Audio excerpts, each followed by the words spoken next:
사랑합니다. 네, 우리는 지난번 말씀을 통해 골리앗을 무찌르고 나온 다윗을 바라보는 여러 시선들에 대해서 함께 말씀을 나누었습니다. 다윗의 이 인생의 삶의 이 사건들을 우리가 큼직큼직하게만 본다면 사실 다윗은 앞으로 승승장구하고 성공만이 그의 인생의 앞에 주어질 수밖에 없는 사람이었습니다. 먼저는 사무엘이라는 사람이 이 다윗에게 나와 정말 아무것도 아닌 이 소년에게 나와 왕이 된다는 그 기름 붓는 일을 하였고, 그 후에 이스라엘의 그 누구도 행하지 못했던 전쟁터에 나가 골리앗을 무찌름으로 전쟁 영웅이 됩니다. 그는 여러 가지로 성공할 수밖에 없는, 지도자가 될 수밖에 없는 그런 길을 걸어가고 있었습니다. 하지만 그의 인생을 자세히 살펴보면 결코 그의 인생이 순탄하지 않았음을 우리는 잘 알고 있습니다. 그의 인생은 오히려 반대로 내려가는 것만 같습니다. 하나님께서는 분명히 다윗을 붙들고 함께 하셨다라고 성경은 계속해서 말하고 있지만, 오늘 우리가 읽은 본문만 살펴봐도 골리앗을 무찌른 직후인데 그의 인생은 정말 어디까지 떨어지는가라고 걱정하게 될 정도입니다. 오늘 우리가 읽은 18장 10절부터 우리가 읽지 않은 30절까지 전체의 말씀, 전체 장을 보시면은 사울은 이 다윗을 죽이려는 시도를 3번이나 28장에서 시도합니다. 다윗을 향한 사울의 그 미움, 그 시기, 그 질투는 서서히 커진 것이 아니라 마치 폭발하듯이 한순간에 터져 나왔습니다. 사울이 9절 말씀에서 다윗을 주목하여 보았다라고 하는 그 9절 이후, 오늘 우리가 읽은 10절 바로 보시면은 그 이튿날 그가 집에서 정신없이 떠들어댔다, 제정신이 아닌 모습을 우리는 볼 수 있습니다. 미움과 시기와 질투, 더불어 두려움으로 사로잡혀 있는 완전히 망가져버린 사울의 상태를 우리는 볼 수 있습니다. 원래 이전에도 사울은 이런 이상한 모습을, 악령에 사로잡힌 모습을 보였기에 다윗은 오늘 본문에서도 평소와 같이 수금을 탔다라고 오늘 말씀은 기록하고 있는데요. 중요한 것은 연주의 자리, 음악이 흘러나오고 있는 이 자리에서 전쟁도 이미 끝났고 전쟁터도 아니고 또 음악을 듣는 이 왕궁의 자리에서 사울의 손에는 이 음악을 들으며 마시거나 또 즐길 수 있는 음식이 그의 손에 있는 것이 아니라 그의 손엔 창이 들려 있었다.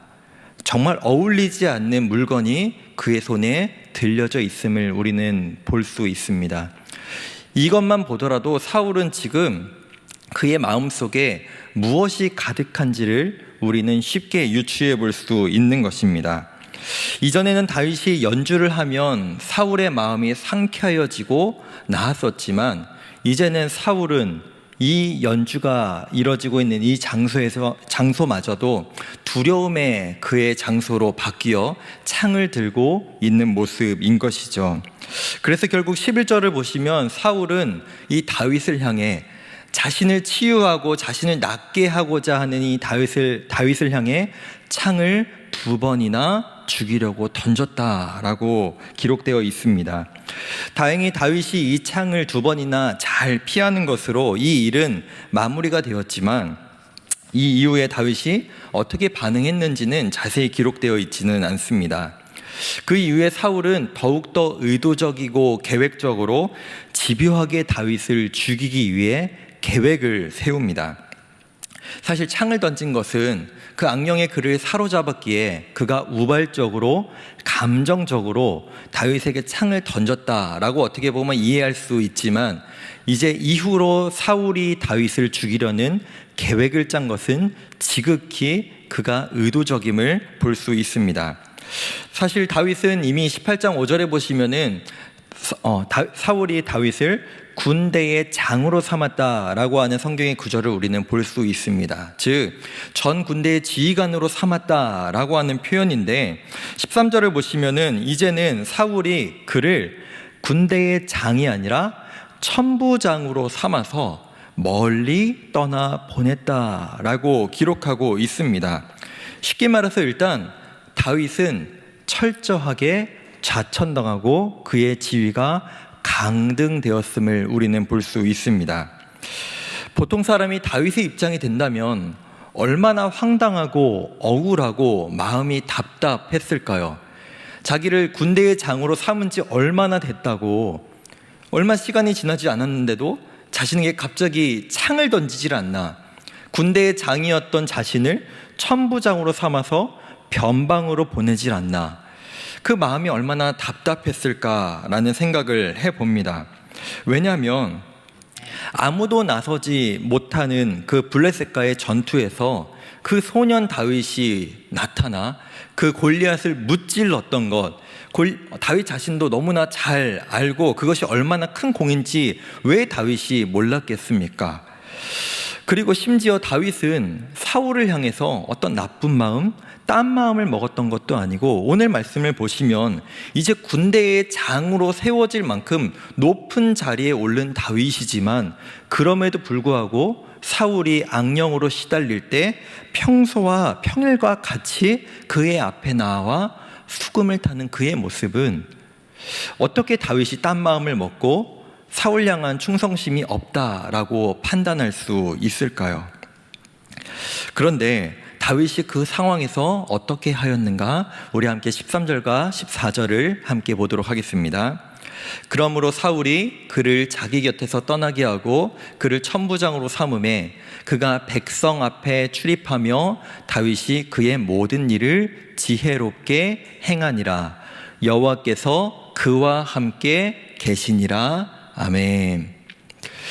영화나 드라마 같은 데 사극을 보면은 많은 장수들이나 또는 많은 관직에 있던 사람들이 변방으로 좌천을 당해서 멀리 가게 되면은 보통 이런 모습을 많이 보게 되는 것 같습니다. 술에 빠지거나 여색에 빠지거나 완전히 은둔하고 아무 일도 하지 않는 모습을 쉽게 많이 봤던 것 같습니다. 그러나 지금 다윗은 그렇게 하지 않았습니다. 자신에게 맡겨진 일을 지혜롭게 행하였고 하나님께서도 그와 함께 하셨다라고 기록합니다. 여기서 주목해 보아야 할 표현 중에 하나는 다윗이 백성 앞에 출입하였다라고 하는 표현입니다. 이전에 다윗이 하던 일은 사울을 그 누구보다 잘 섬기는 것이었습니다. 연주도 하고 사울이 명령하는 일들을 행하는 것이 그의 주된 업무였다면, 이제는 직접 백성들을 만나고 그 백성들이 원하는 것들을 처리하는 일을 감당했다는 것입니다. 그 결과 16절은 이렇게 기록합니다. 온 이스라엘과 유다는 다윗을 사랑하였으니 그가 자기들 앞에 출입하기 때문이었더라. 아멘. 이전에 백성들이 아는 다윗은 어떤 사람이었을까요? 다윗은 이 전쟁에, 블레셋과 골리앗과의 전쟁 이전에는 철저하게 무명의 사람이었습니다. 다들 아시다시피 가족들조차도 그를 존중하지 않았던 정말 아무것도 아닌 사람이 다윗이었습니다. 그렇다면 정말로 혜성과 같이 등장한 이 다윗에 대해서 사람들이 아는 것은 무엇이었을까요? 이것 하나였지 않을까요? 바로 골리앗을 무찌른 장수. 저 장수 때문에 우리가 블레셋과의 전쟁에서 승리했다라고 하는 칭송이 아마도 다윗을 향한 대부분의 평가가 아니었을까요? 그런데 이제는 그 다윗이 백성들 앞에 직접 나타나 출입하며 다윗을 가까이에서 백성들이 다윗이 어떤 사람인지를 경험하기 시작합니다. 그러자 칭송을 넘어 온 이스라엘과 백성들이 다윗을 이제는 사랑하였다라고 성경은 기록합니다. 사울은 왜 다윗을 좌천시키고 그 자신에게서 멀리 보냈을까요? 아마도 그의 세력이 커지는 것을 견제했을 것이고, 그 변방에서 또는 전쟁터에 나가서 그가 자연스럽게 죽기를 원했을 것입니다. 그런데 지금 이 상황은 사울의 의도와 생각과는 완전히 다르게 흘러가고 있음을 우리는 볼 수 있습니다. 중앙에서의 영향력을 약화시키고 전방에 나가서 잊혀진 사람으로 만드는 것이 사울의 목적이었을 텐데, 오히려 다윗은 가는 곳마다 백성들이 그를 사랑하게 되었다. 사울이 가장 견제하고 두려워했던 그가 왕으로서의 어떤 기반을 오히려 쌓게 되는 모습을 우리는 볼 수 있는 것이죠. 사울이 아무리 자신의 생각과 지혜와 권력과 힘으로 자신의 목적대로, 자신의 생각대로 무엇인가를 성취하고 싶어 했지만, 오히려 그 모든 것들은 하나님의 계획과 하나님의 뜻대로 흘러가고 있음을 우리는 이 본문을 통해서 볼 수 있는 것입니다. 여기에서 참 유명한 잠언의 한 구절이 떠오릅니다. 함께 16장 9절을 한 목소리로 읽겠습니다. 시작. 사람이 마음으로 자기의 길을 계획할지라도 그의 걸음을 인도하시는 이는 여호와시니라. 아멘. 사울은 아무리 자신의 인생을, 또 다윗의 인생을 자신이 조정하고 마음대로 휘둘러 보고 싶어 했지만, 결국에 모든 것들은 하나님의 뜻과 하나님의 계획대로 흘러가고 있었던 것입니다. 이 믿음의 고백이 우리의 삶에 가득하기를, 온전한 신뢰가 있기를 간절히 소망합니다. 내 삶을 인도하시는 분도, 내 옆에 있는 사람도, 내 가족들도, 심지어 내가 미워하는 사람까지도 그 삶을 인도하시는 분은 내가 아니라, 세상이 아니라 바로 하나님이시라는 사실을 우리가 날마다 인정하며 고백하는 그런 삶이 우리 가운데 있기를 원합니다. 그렇기에 다윗은 억지로 자신의 삶을 지금 바꾸려고 하지 않았습니다. 다윗도 억울했을 것입니다. 다윗도 분명히 답답했을 것입니다. 다윗이 바보가 아닌데 어떻게 이 사울의 자신을 향한 이 처우에 대해서 그래, 그냥 왕이 보내면 보내는 대로 라고 했겠습니까? 그의 마음에는 아마 울분이 아마 조금이라도 있지 않았을까요? 그렇지만 그는 그것을 역전시켜 보려고, 반항해 보려고, 어떻게든 대적해 보려고 하지 않습니다. 사울은 분명히 그에 대해 부당한 처우를 그에게 행했지만 그에 대해 대항하지도 않았고 인내하는 모습을 우리는 봅니다. 여기까지 사울은 지금 다윗을 창으로 우발적으로 죽이려고 했지만 실패하였고, 계획을 세워서 다윗을 완전히 없는 사람으로 만들어 보려고 했지만 그가 원하는 것을 하나도 얻지 못했습니다. 사울의 모든 집중, 모든 생각은 지금 다윗 한 사람을 망가뜨리고 죽이는데 온전히 몰두하고 있는 것으로 보입니다. 그래서 우리가 읽지 않았지만 오늘 본문 다음에 나오는 부분에서도 사울이 세 번째로 다윗을 죽이려고 하는 내용이 나오는데요.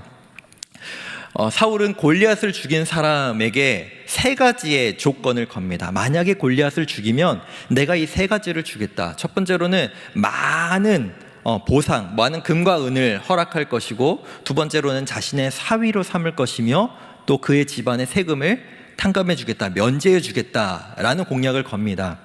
근데 그 중에서 지금 다윗을 향해서 얼마나 많은 금과 은이 내려지고 세금이 탕감되었는지는 알 수 없지만 지키지 않는 분명한 약속이 한 가지 있는데, 바로 자신의 사위로 삼겠다는 약속을 아직도 지키지 않았습니다. 심지어 18장 이후의 본문을 보시면은 자신의 첫째 딸 메랍을 이미 다른 사람에게 시집을 보내버리기까지 합니다.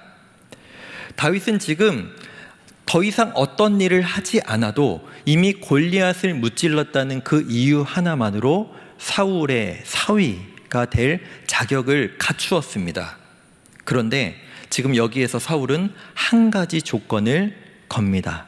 바로 블레셋, 자신의 원수인 블레셋을, 사람들을 무찔러 100명에 달하는 포피, 그러니까 남성의 성기 부분의 살을 잘라오라라고 하는 명령을 합니다.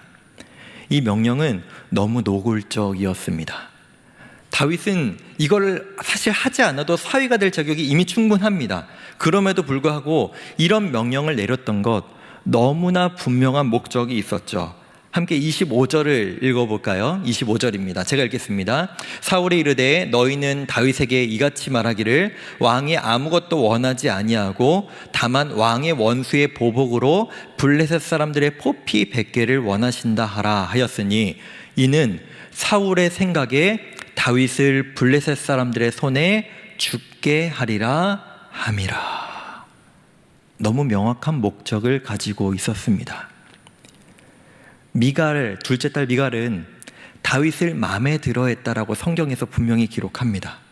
그런데 자신의 남편들 또 자신의 사위될 사람이 죽게 될 것이 결국엔 그의 목적이었고, 그로 인해서 딸이 어떤 상처를 받을지에 대한 것도 사울은 전혀 염두에 두고 있지 않습니다. 그저 이 다윗을 죽이는데 모든 혈안을 두고 있는 것이죠. 다 아시겠지만 결론적으로 다윗은 100명이 아니라 200명의 포피를 가지고 와서 사울이 더 어떠한 트집도 잡지 못하게 만듭니다. 여기에서도 볼 수 있는 건 인간의 생각과 지식으로 다윗을 아무리 죽여보려고 했지만, 어떻게 해보려고 했지만 결국에는 하나님의 계획대로 인도함을 받는 그 모습. 사울은 권력이 있었습니다. 사울은 왕이었습니다. 사울은 백성들에게 인정받지 못하는 사람이 아니었습니다. 사울은 지금까지 전쟁터에서 져본 적이 없는 사람이었습니다. 그러나 그도 하나님의 계획과 섭리는 어떻게 할 수 없었습니다. 반대로 우리가 이해하자면 세상이 보기에 정말로 별 볼 일 없고 백도 없고 아무것도 가진 것 없고 능력 없고 지식 없는 존재라도 하나님께서 작정하시고 하나님께서 그를 사용하시면 귀하고 크게 쓰임받을 수 있는 줄로 믿습니다. 우리가 그런 인생 되기를 간절히 원합니다. 세상이 원하는 그 백과 세상이 원하는 그 능력과 지식과 그 많은 것들 구하는 것보다 하나님의 능력, 하나님의 일하심이 더욱더 크다는 그 믿음이 우리 안에 가득하기를 간절히 원합니다.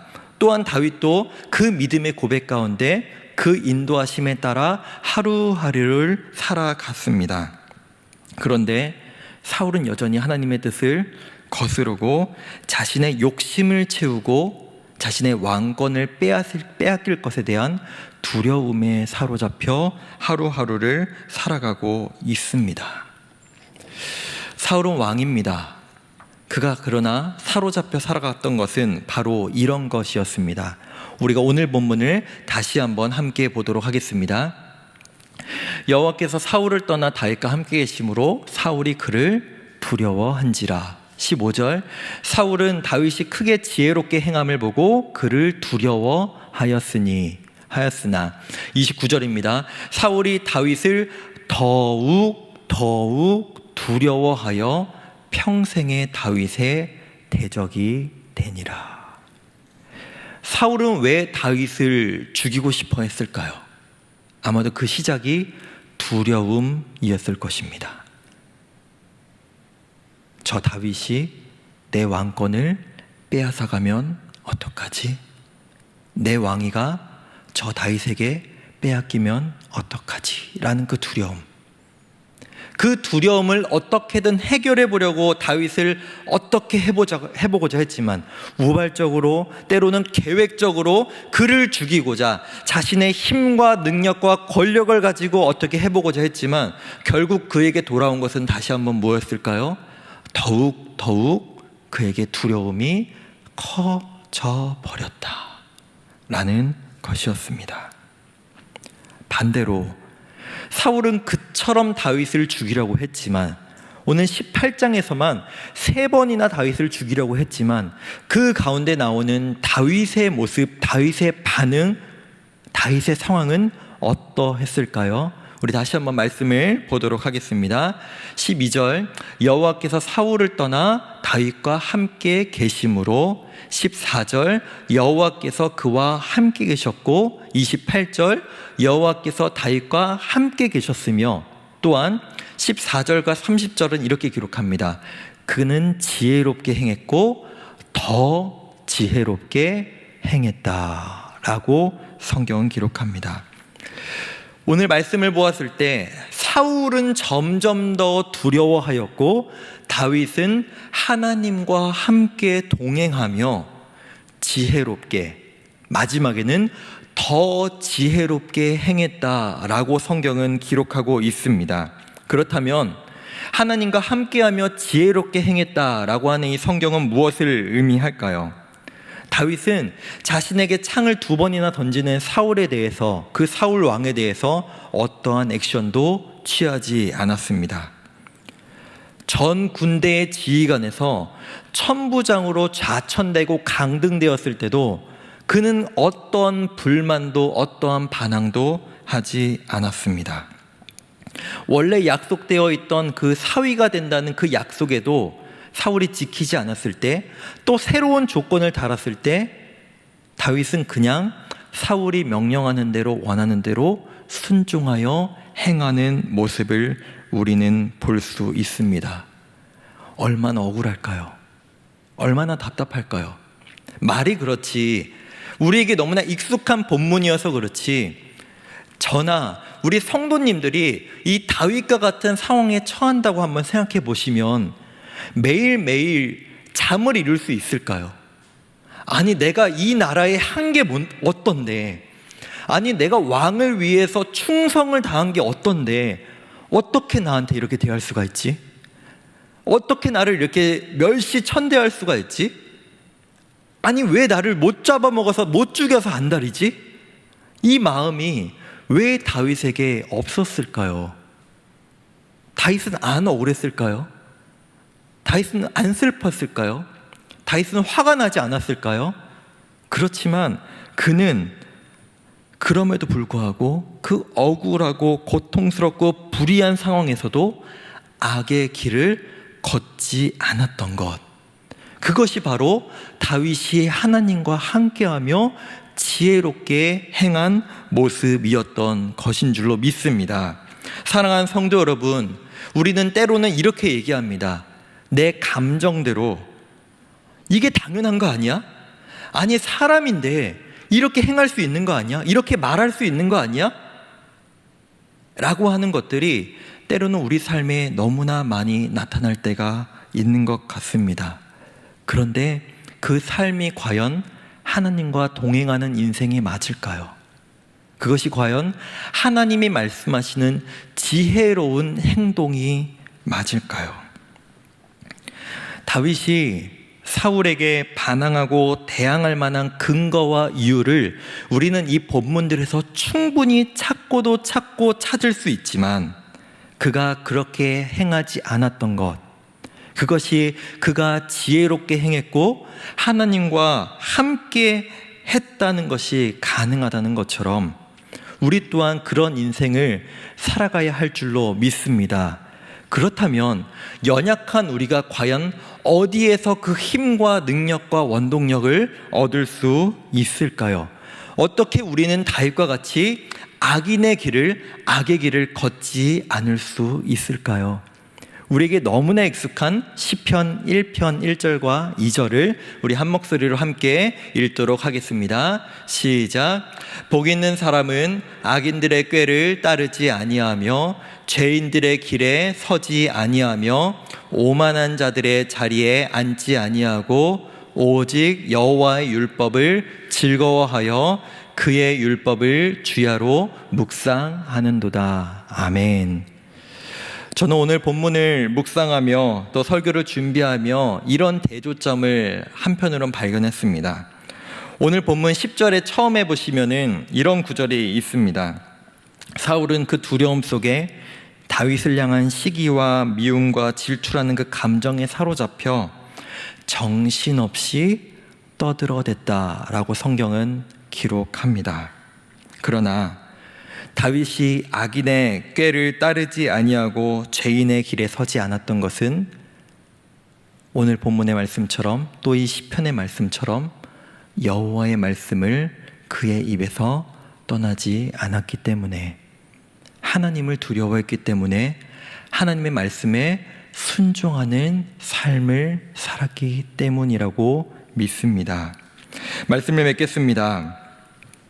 하나님의 말씀을 주야로 묵상하며 읊조리는 삶, 그것이 바로 다윗이 선의 길로 걸어갈 수 있고 지혜롭게 살아갈 수 있는 힘인 줄로 믿습니다.